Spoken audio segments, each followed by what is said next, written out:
Казвам здравейте на всички мои приятели и последователи.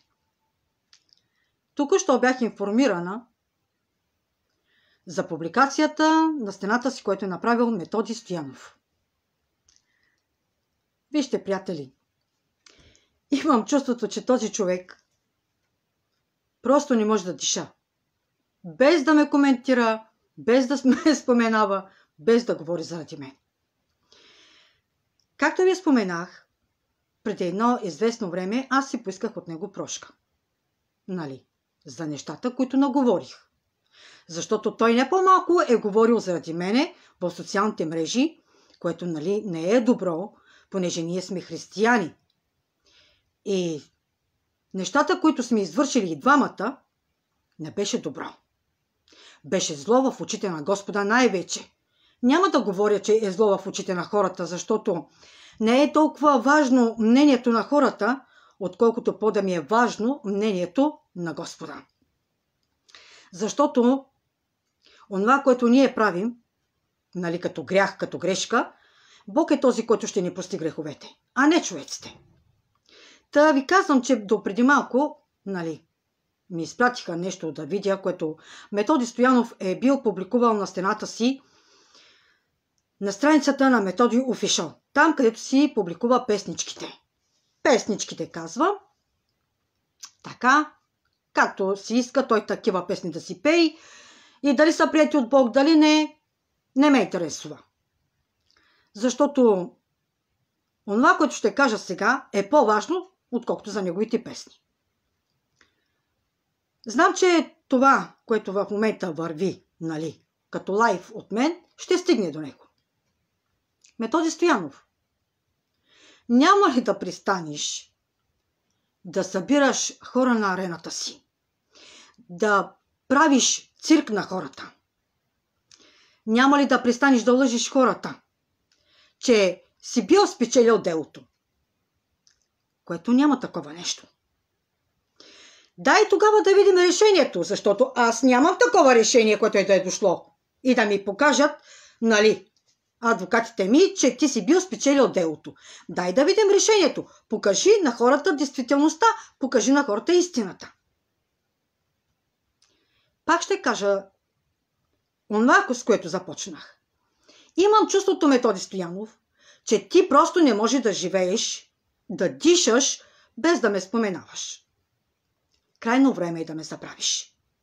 Крайно е време да престанеш да правиш атракция, цирк на хората на арената си. Да събираш аудитория, която става съучастник на твоите тъмни дела. Престани да търсиш и да се криеш зад хорското мнение, защото по-е-важно мнението на Бог, а не на хората. Не е толкова важно какво ще кажат хората. По-е-важното какво ще говори Бог. И какво мисли Бог за теб, за мен. Виж какво ще ти каже Методи Стоянов. Отново се обръщам към моите приятели и последователи, защото знам, че този мой видеоклип, този мой лайв ще стигне до него. Чуйме сега какво ще ти кажа. Сърди се, че те наричам буклук. Добре, няма да казвам буклук. Ще кажа, че си плевел. Да, наистина си плевел. Защото не може да бъдеш един истински християнин, духовен християнин, който по този начин се отнася към сестра си или към брат си. Ти първото, което нямаш никакво отношение като на християнин. С нищо не показваш, че си християнин. След като аз съм си поискала публично прошка от теб и в месенджер, ти не направи абсолютно нищо по този повод, по тази тема. Нито пък ти да си поискал прошка. Ти поиска ли си прошка от мен? Ти също си ме наричал най-различно. Ти също си ме обиждал най-различно. Но ти не го направи. Знаеш ли защо, Методи Стоянов? Защото в тебе не живее Божия дух. Защото ако в тебе беше Божия дух, ти щеш да подходиш като един истински духовен християнин. Да се смириш, а не да се гордееш. Както и споменаваш в видеоклипът си, че си бил горд от това, че Бог е бил на твоя страна. Отново лъжиш хората. Един истински християнин не би си послужил с лъжа, защото бащата на лъжата е дявола. И когато някога в предните месеци бях казала публично пред всички, че ти не си син на Всевишния, че ти си син на дявола, ти се разсърди и го направи в проблем. Отиди тук, таме, говориш за гърба ми в лайфове, било на TikTok, било във Facebook, било тук, таме. Че аз съм била каква, че аз съм била демонизирана, че аз съм била луда. И всичките онези неща, които бях ги изкарала от месенджера и съм ги показвала на хората, ти се видя трудно. Трудно, непоглъщаемо, защото не можеш да преглътнеш това, че аз показах на хората истината. За което наистина, че не трябваше да го направя. Но го направих поради това, защото ти по същият начин подходи. И отново ще кажа, че аз не трябваше да падна на твоето ниво. Не трябваше да подходя по този начин, както подходи ти. Трябваше да се замълча, да преглътна всичко, да не подхожда по-човешки. Но уви, аз съм човек в грешна плът и аз го направих. Виж какво ще ти кажа. Пак се обръщам към теб, защото знам, че лайфът ми ще стигне до теб. Както сега твоят лайф стигна до мене, така и това, което аз говоря, ще стигне до теб. Защото имаме общи приятели. Чуеме сега какво ще ти кажа. Аз искам да прекратя тази война. Като съм си поискала от тебе прошка не един път, 2 пъти. Но явно, че ти не можеш да ме забравиш. Първото, което е. Ти не можеш да живееш и да дишаш без да ме споменаваш. Било то в страницата си, било то в Фейсбук, било то в TikTok, било то в Инстаграм, без значение къде. Ти просто не можеш да дишаш. Знаеш ли защо? Може би ти не можеш да си го отговориш, но аз ще ти отговоря. Защото ти по този начин храниш злобата си. Храниш онова, което не може да го приглътнеш, защото аз те изхвърлих от живота си. Защото аз не те пожелах след онова, което бях научила за теб.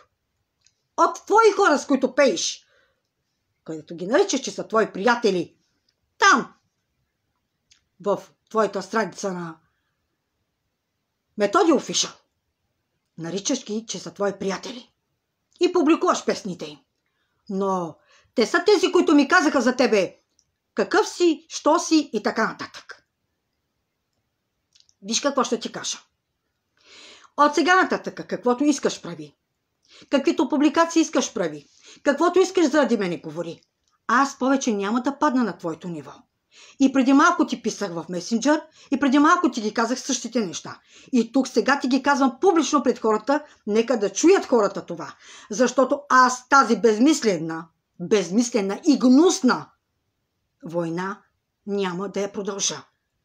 Само за това, защото аз съм духовна християнка. Защото аз се покорявам и се подчинявам на Святия Дух. Няма да извърша повече нищо от онова, което не е угодно на моя Бог. Това, дето казваш ти, че си бил царски син, дали си царски син на Господа или си син на дявола, сам си отговори. Но аз казвам с чисто сърце, че аз наистина съм Божия дъщеря. Защото моето действие, моя подход показа публично пред всички, като съм си поискала прошка от теб и ти казвам, че аз тази война я прекратявам и повече няма да я водя. Не защото ме е страх от земния закон, както казваш ти. Не ме интересува този земен закон. Ме е страх повече и ми е по-важен Божият закон. Божият съд. Разбираш ли какво ти говоря? Ако си един умен и разумен, ще проникнеш в думите ми и ще разбереш, че аз наистина не се страхувам от земният закон. Защото аз не съм престъпница. Аз никого не съм убила. Не съм сутеньорка, не съм наркопласьорка, не съм крадлива жена да крада.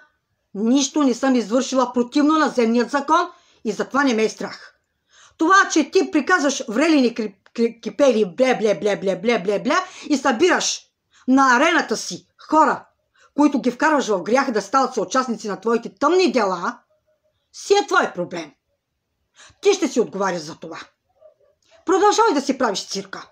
Продължавай да храниш злобата си. Продължавай да си държиш на ината. Само за това, защото те изхвърлиха от живота си. Ти повече никога няма да имаш допир до мен. Ама абсолютно никога. Нито до мен, нито до семейството ми. Камо ли да бъдеш в сърцето ми. За мен ти си плътски християнин. Ти нямаш нищо общо с духовността. Нямаш нищо общо с Божиите чада. За мен ти не си християнин. Благословен и приятен ден ти желая, Методи Стоянов. И престани да лъжиш хората, че си бил спечелил делото, че не знам си какво и бля и разни глупости и да правиш хората да стават съучастници в тъмните ти дела.